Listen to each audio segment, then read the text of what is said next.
एक वक्त था जब सुबह आंख खुलने पे हम लोग भगवान का नाम लेकर बिस्तर से उतरते थे, पर आजकल नींद खुलते ही मोबाइल हाथ में लेकर अपडेट्स, नोटिफिकेशंस चेक करते हैं। महंगे मोबाइल रखना आजकल एक ट्रेंड बन गया है और उन्हें डेकोरेटिव एक्सेसरीज से सजाना एक फैशन। सिंपल वाटर कलर वाले मोबाइल कवर्स यूज करना पुरानी बात हो गई है। अब ऐसी एक्सेसरीज मार्केट में आ गई हैं जो आपके मोबाइल को प्रोटेक्शन देने के साथ साथ आपको एक कूल स्टाइल स्टेटमेंट भी देती हैं। लोग महीने 2 महीने में ही मोबाइल एक्सेसरीज बदलते रहते हैं, इसीलिए इनकी डिमांड बढ़ती ही जा रही है। वैसे इंडिया में मोबाइल एक्सेसरीज का मार्केट साल 2018 में लगभग $1.5 बिलियन का था, जो 2024 तक $3.5 बिलियन का हो जाएगा। अगर आप भी बिजनेस करने का मन बना रहे हैं तो अरबों डॉलर के इस मार्केट में अपना बिजनेस खड़ा कर सकते हैं। इसीलिए क्विक सपोर्ट का आज का ये केस स्टडी वाला वीडियो इसी पर बेस्ड है। मोबाइल फोन एक्सेसरीज की बात करें तो सबसे पहले ये जान लीजिए कि मोबाइल फोन एक्सेसरीज में कौन कौन सी चीजें आती हैं। फोन केसेस और कवर्स, ईयरफोन्स जो वायर वाले और वायरलेस दोनों ही होते हैं, फोन कैमरा लेंस और smart flash, headphones, mobile screen tempered glass, selfie stick, tripod, batteries and chargers, HDMI cables, power banks, Bluetooth, car charging brick, Bluetooth speaker, data cables, इनकी list बहुत लंबी है। अगर कोई ब्लॉगर है, यूट्यूबर है, camera person और टेक्निकल गाय है तो उसे लगभग सभी चीजों की जरूरत पड़ती है। वैसे भी आजकल हम ज्यादातर काम तो मोबाइल से ही करने लगे हैं, तो इन एक्सेसरीज की जरूरत तो हमें पड़ती ही है। वैसे टेक्नोलॉजी से जुड़ी चीजें बहुत जल्दी ही अपडेट और अपग्रेड होती रहती है। ऐसे में मार्केट में लेटेस्ट ट्रेंड क्या है, किस तरह की एक्सेसरीज डिमांड में है, मोबाइल इंडस्ट्री का फैशन कैसा है, इस तरह की चीजों को जानने से आपको अपने बिजनेस को समझने में काफी आसानी होगी।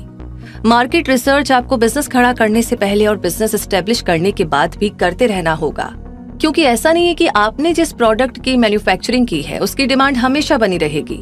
Product development, research, new design, new product launch, ये सब करने के लिए आपको हमेशा तैयार रहना होगा, तभी आप अपने कस्टमर्स को उनकी चॉइस की डिलीवरी कर पाएंगे। इसी के साथ किसी भी बिजनेस को शुरू करना अलग बात है और उसे एस्टेब्लिश करना एक अलग बात है। अपने बिजनेस को एस्टेब्लिश करने के लिए आपको एक कंपनी रजिस्ट्रेशन करवा लेनी चाहिए, ताकि कल को आप अपने बिजनेस को आगे बढ़ा सके। कंपनी रजिस्ट्रेशन और प्राइवेट लिमिटेड कंपनी पे हमने वीडियोस बना रखे हैं, उनको जरूर से देख लीजिएगा। इन वीडियोस में आपको सभी तरह की लीगल डॉक्यूमेंटेशन, रजिस्ट्रेशन, लाइसेंस और फीस की सारी जानकारियां मिल जाएगी। साथ ही मैन्युफैक्चरिंग यूनिट के लिए आपको जगह लेनी पड़ेगी। अगर आपके पास अपनी जमीन है तो आप कंस्ट्रक्शन करवा सकते हैं, या फिर आपको काफी सारा स्पेस किराए पर या लीज पर लेना होगा। मैन्युफैक्चरिंग यूनिट भी आपके प्रोडक्शन कैपेसिटी के हिसाब से होनी चाहिए, क्योंकि machine, factory, raw materials, storage, parking, workers, printing, packaging और ऑफिस के लिए भी काफी जगह चाहिए होगी। इसके साथ ही आपको इलेक्ट्रिसिटी और वाटर सप्लाई की भी अच्छी फैसिलिटी रखनी पड़ेगी। मैन्युफैक्चरिंग यूनिट में मशीन को बिना रुके पावर सप्लाई करने के लिए पावर बैकअप की सुविधा भी रखनी पड़ेगी। जहां तक मशीन और इक्विपमेंट की बात है तो मोबाइल एक्सेसरीज बनाने के लिए अलग अलग तरह की मशीनें आती हैं, जैसे mobile case manufacturing machine, semi automatic case making machine, electric case making machine, hard mobile cover making machine जैसे टूल्स और इक्विपमेंट मौजूद है। इनकी कीमत 2-2.5 लाख से शुरू होकर 30-40 लाख तक जाती है। इसी तरह आपको अलग अलग एक्सेसरीज के लिए अलग टूल्स ढूंढने पड़ेंगे। इसी तरह मोबाइल टेम्पर्ड ग्लास के लिए भी अलग से मैन्युफैक्चरिंग मशीन आती है, जिनकी कीमत 60 से 70 हजार रुपए से शुरू होकर 4 से 5 लाख रुपए तक जा सकती है। indiamart.com पर आप इस तरह के मशीन और उनके सप्लायर ढूंढ सकते हैं। इनके अलावा भी बाकी जो प्रोडक्ट्स हैं, जैसे कि फोन कैमरा लेंस और smart flash, headphones, mobile screen tempered glass, selfie stick, tripod, batteries and chargers, HDMI cables, power banks, Bluetooth, car charging brick, Bluetooth speaker, data cables, इन सबको बनाने के लिए अगर आपको मैन्युफैक्चरिंग मशीन्स मिल गए तो बहुत अच्छी बात है, नहीं तो आप इन्हें दूसरी कंपनीज से खरीद कर भी मार्केट में सप्लाई कर सकते हैं। ऐसी बहुत सी कंपनीज हैं जो अपना बिजनेस इंडिया में भी एक्सपैंड करना चाहते हैं, तो आप उनके ऑथोराइज्ड सप्लायर बन सकते हैं या उनकी मार्केटिंग भी कर सकते हैं। चाइना, ताइवान, जापान, हांगकांग जैसे देश जहां टेक्नोलॉजी बहुत एडवांस है, वो लोग इलेक्ट्रॉनिक और मोबाइल एक्सेसरीज के बड़े प्रोड्यूसर्स हैं, जिनसे आप बिजनेस डील कर सकते हैं। किसी भी ग्लोबल कंपनी के साथ एक्सपोर्ट इंपोर्ट करने के लिए आपको गवर्नमेंट ऑफ इंडिया से इंपोर्ट एक्सपोर्ट कोड लेना पड़ता है। इसे आप कंपनी रजिस्टर करवाते समय या बाद में भी ले सकते हैं।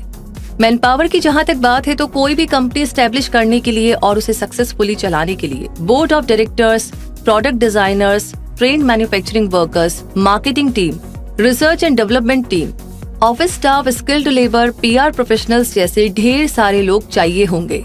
इनको आप मोबाइल इंडस्ट्री से ही हायर करेंगे तो ज्यादा बेहतर होगा, क्योंकि एक ही इंडस्ट्री में एक्सपीरियंस होने पर आपको इनके पीछे ज्यादा मेहनत नहीं करनी पड़ेगी और प्रोडक्शन आउटपुट भी बेहतर रहेगा। अब बात करते हैं बिजनेस कैपिटल की। अगर आपके पास अपनी खुद की कमाई या सेविंग्स इतनी है कि आप आसानी से अपने बिजनेस के सेल्फ इन्वेस्टर बन सकते हैं तो बहुत अच्छा, नहीं तो आपको फंड अरेंज करने पड़ेंगे। अगर आपका बिजनेस आइडिया सुनकर कोई दोस्त या रिश्तेदार आपके बिजनेस में इन्वेस्ट करने को राजी हो जाए तो आप उन्हें भी बिजनेस में अपना पार्टनर बना सकते हैं। इसके अलावा आप अपने बिजनेस का डिटेल्ड प्रोजेक्ट रिपोर्ट बनाकर किसी बैंक में लोन अप्लाई कर सकते हैं।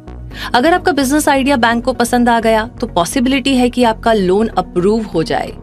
इसके अलावा भी आप किसी दूसरे इन्वेस्टर को भी अपनी कंपनी में इन्वेस्ट करने के लिए राजी कर सकते हैं। उनके साथ डील कैसी होगी ये पूरी तरह से आप पर डिपेंड करेगा कि आपको बिजनेस का कितना % प्रॉफिट मार्जिन शेयर करेंगे या कब तक उनका पैसा लौटाएंगे।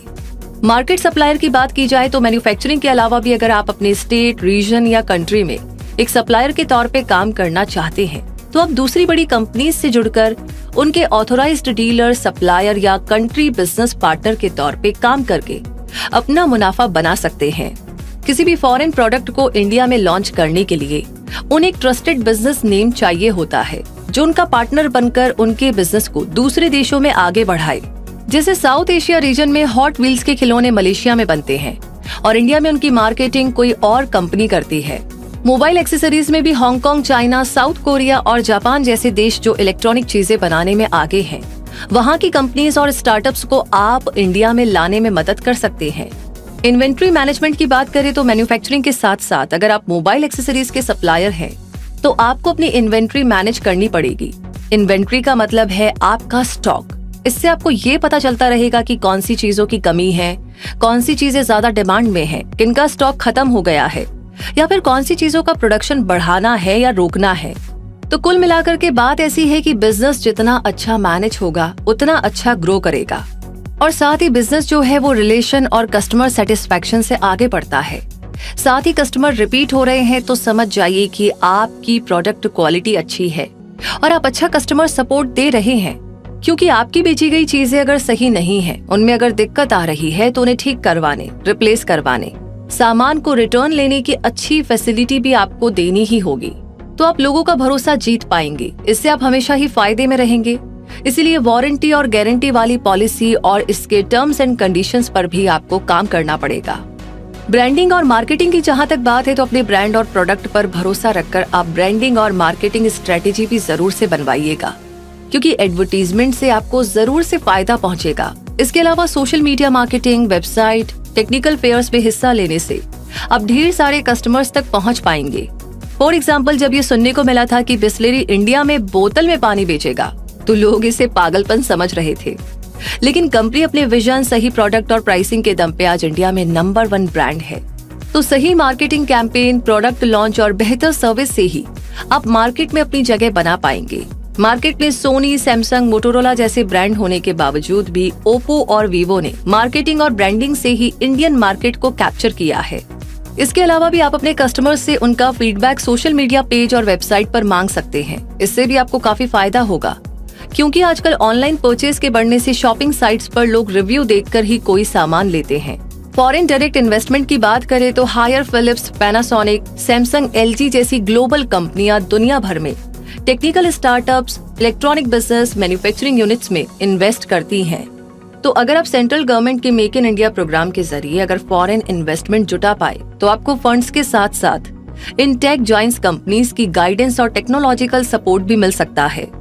ऑनलाइन स्टोर्स की बात की जाए तो फ्लिपकार्ट, अमेज़न या दूसरी किसी भी ऑनलाइन साइट्स पर जब भी आप कोई मोबाइल एक्सेसरीज खरीदते हैं तो देखेंगे कि ज्यादातर कंपनीज अपना ऑनलाइन स्पेस लेकर अपने प्रोडक्ट्स बेच रही हैं। तो ऐसा आप भी कर सकते हैं या ऑनलाइन साइट्स को ड्रॉप शिपर सप्लायर के तौर पर भी सामान दे सकते हैं। ऑनलाइन स्पेस पे प्रॉफिट मार्जिन काफी ज्यादा है और वैसे भी मोबाइल एक्सेसरीज में 20 से 50% तक का प्रॉफिट मार्जिन आराम से मिल जाता है। बारवा मोबिलिंक, कनेक्ट गैजेट्स, गो नॉइज, जे स्टार मोबाइल एक्सेसरीज जैसे कई सारे नाम हैं जो मोबाइल एक्सेसरीज की दुनिया में इंडियन ब्रांड्स है और इंडियन मार्केट में इनकी हिस्सेदारी भी बहुत अच्छी है। उम्मीद करते हैं कि आपको मोबाइल एक्सेसरीज पे बना ये वीडियो अच्छा लगा होगा। आपने ऑलरेडी इसको लाइक कर दिया है तो शेयर करना बिल्कुल ना भूले और कमेंट बॉक्स में जरूर से लिख करके बताएं इस वीडियो के बारे में। साथ ही साथ कोई और भी आपका सवाल है तो वो भी आप पोस्ट कर सकते हैं।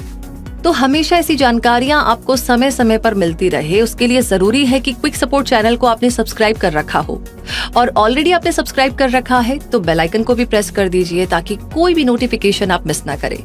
रूबी आपसे मिलेगी बहुत जल्दी ही अगली जानकारी के साथ। तब तक के लिए जुड़े रहिए क्विक सपोर्ट के साथ। धन्यवाद।